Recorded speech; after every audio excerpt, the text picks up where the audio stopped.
เครื่องสากถ่านสากถ่าน 2A 3A ถ่านรีโมท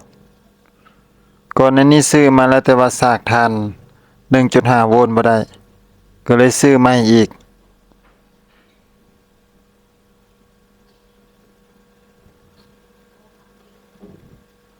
มันเขียนว่า Fast Charger แปลว่าสากไวอันนี้มันรุ่นเพิ่น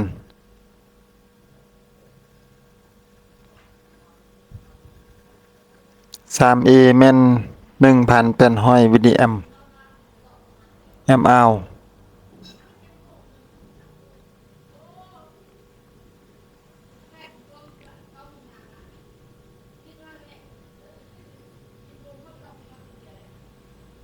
มันก็ห่อถุงยางมา แต่ว่าคู่มือบ่มี เป็นเครื่องไม้เอี่ยม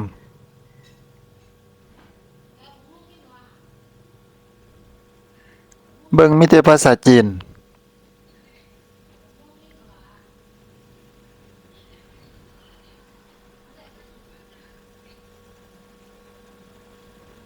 เบิ่งสายมัน เบิ่งสายว่ายาวบ่สายสั้น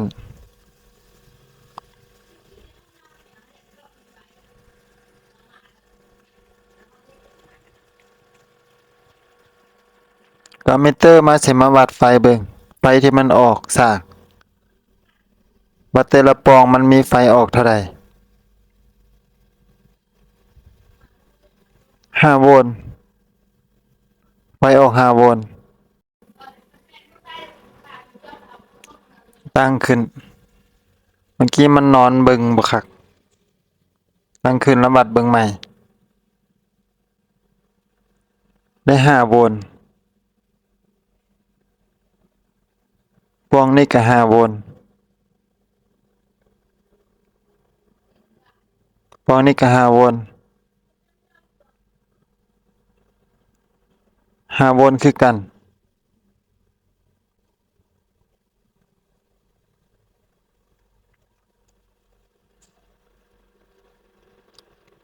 ซูมภาพมาใกล้ๆมันเขียนว่าสากถ่าน1.2 โวลต์ได้250 มิลลิแอมป์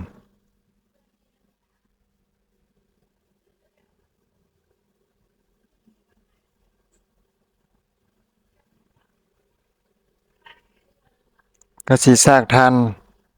3A เบิ่งก่อน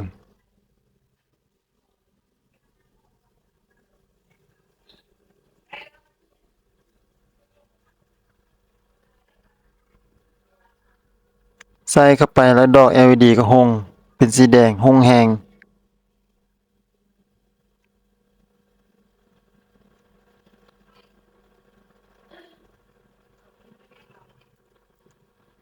ถ่านก็ถ่านใหม่ๆยังบ่ทันได้ใส่ซ้ำแต่ก็เอามาสาก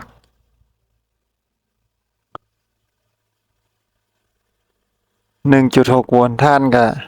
ถ่านเต็มอยู่ใส่ก้อนที่4เข้าไปดอก LED ดับลงเป็นหงล่างๆปวดออกก้อนหนึ่งหงแฮง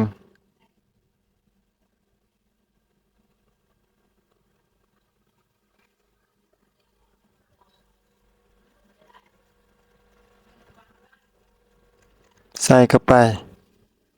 ดอก LED ดับลง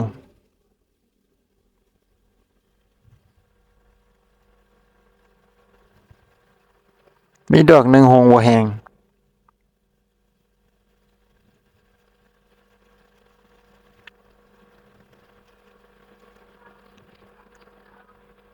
วัดเบิ่งตอนที่มันสากมันสากไฟ 1.7 โวลต์วัดเบิ่งแต่ละอันตัวนี้ก็ 1.7 โวลต์คือกัน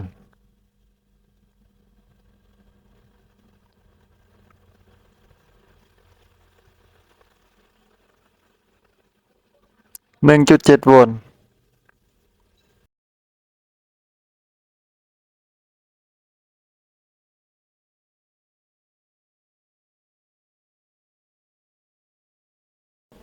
ก็สิปาไว้จัก2ชั่วโมงหลังจาก2ชั่วโมงผ่านไปรู้สึกว่าดอก LED มันดับลงแต่ว่าดับลงบ่สนิท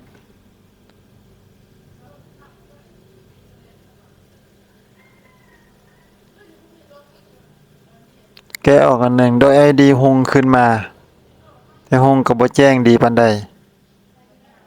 คิดว่าทานน่าจะเต็มละ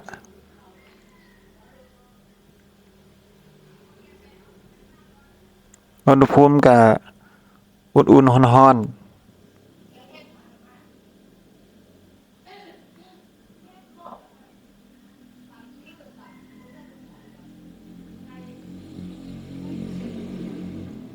วัดเบิ่งตอนที่มันเต็ม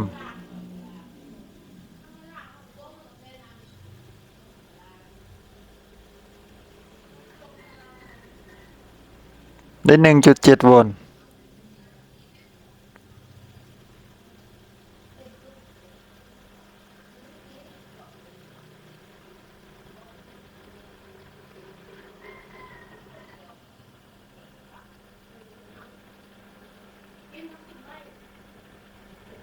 ถอดออกก้อนหนึ่งรู้สึกว่าหุงแฮง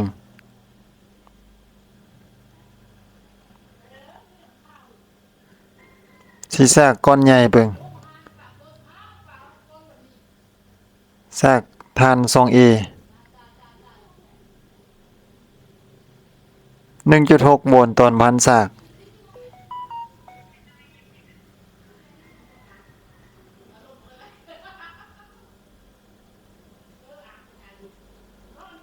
ทานยังใหม่ๆบ่ทันได้ใช้แต่ก็สิซากเบิ่ง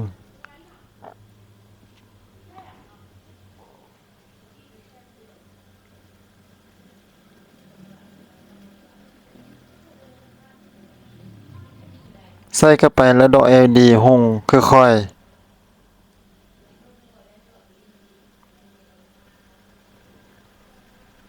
แกะออกอันหนึ่งหุงแฮง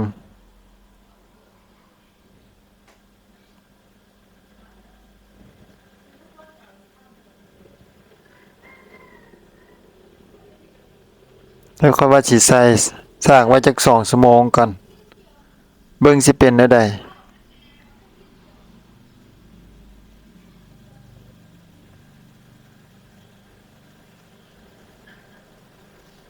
ก็ผ่านไป2ชั่วโมงแล้ววันนี้มาแกะออกเบิ่งรู้สึกว่าดอก LED มันบ่ตัดถึงจะทานจะเต็มมันจะบ่ตัด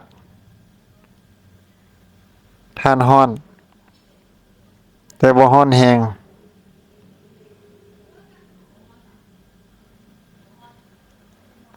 วัดเบิ่งตอนที่ทานเต็ม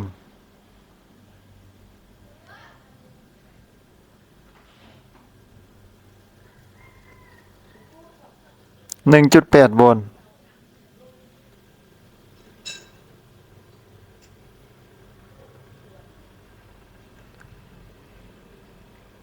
ก็เป็นเครื่องซากซื้อมาไว้ซากถ่านรีโมท